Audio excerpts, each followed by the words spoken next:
posible que Cristina gane una segunda vuelta porque el 60% dice que nunca la votaría. Sí, pero eso es la foto de hoy.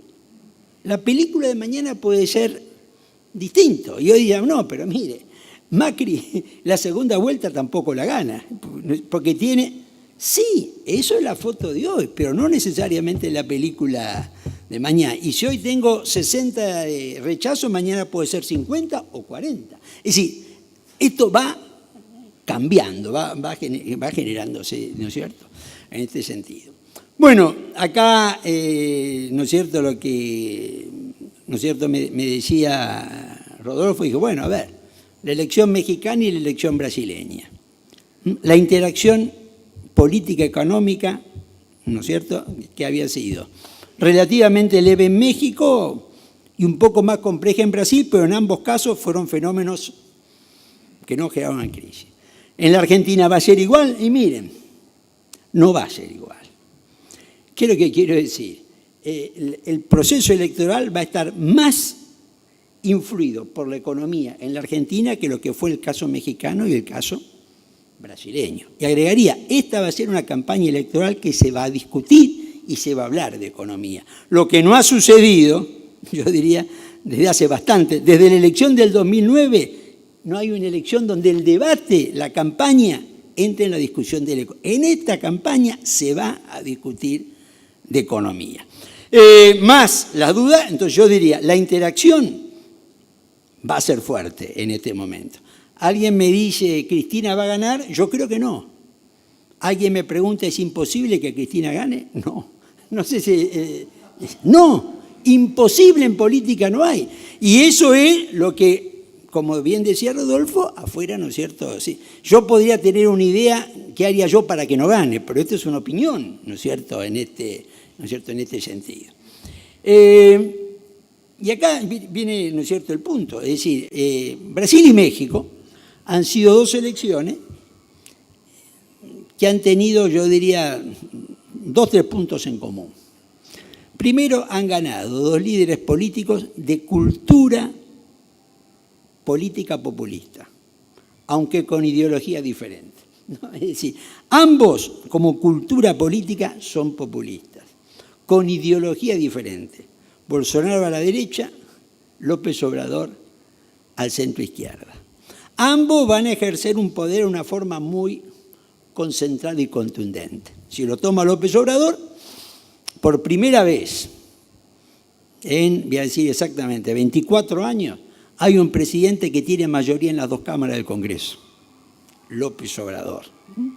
Por primera vez, un presidente que va a tener todo el poder y lo va a ejercer, ¿no es cierto? Y lo va a ejercer. Y va a ser, mi opinión, aunque os digan, va a ser, terminar siendo un gobierno de centro-izquierda y además con Estados Unidos la dinámica de conflicto se le va a hacer inevitable porque lo tiene a Trump enfrente. Es decir, Trump no le va a dejar margen a López Obrador para esto. Bolsonaro, que no está más cerca en la, ¿no es cierto?, en la geografía, alguien ya no, pero mire, Bolsonaro no es así, porque el partido Bolsonaro tiene solo el 10% del Congreso. Hay 31 partidos en el Congreso brasileño que está muy fraccionado. Y armar una mayoría ahí siempre es difícil. Por eso, en teoría política, al sistema político brasileño se lo suele llamar presidencialismo de coalición, porque el presidente siempre tiene que estar negociando. Bueno, sí ha sido así, hoy no es tan así. Hoy más de la mitad de los diputados integran una bancada transversal en Brasil, que es la bancada de la triple B, 3B larga. Es la bancada Biblia, Buey y Bala. ¿Qué es esto? Biblia son los 100 diputados que son pastores evangélicos. El 20% de la Cámara de Diputados brasileña son diputados que al mismo tiempo son pastores evangélicos.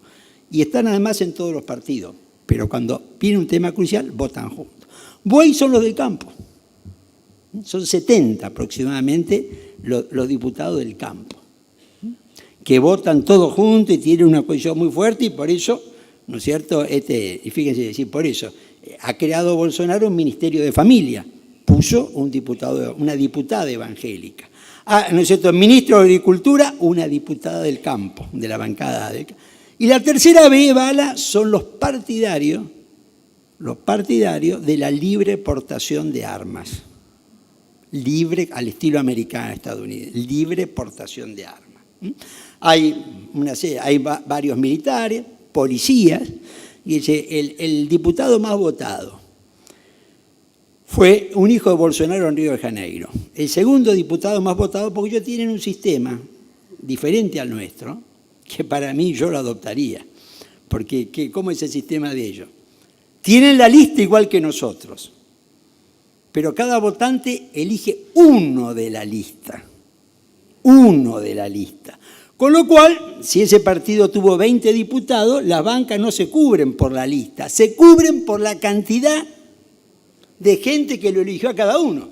Y a mí me parece que yo adoptaría ese sistema porque no anula la representatividad de acuerdo a la cantidad de votos de cada partido, pero permite que se vote al que la gente quiere de esa lista, ¿no es cierto? Y me parece que es un sistema bastante simple, además si funciona en Brasil podría funcionar acá. Pero el segundo más votado es una diputada de San Pablo, una policía que mató a un delincuente cuando ella iba a buscar, ¿no es cierto?, su chico al colegio, entonces está ahí.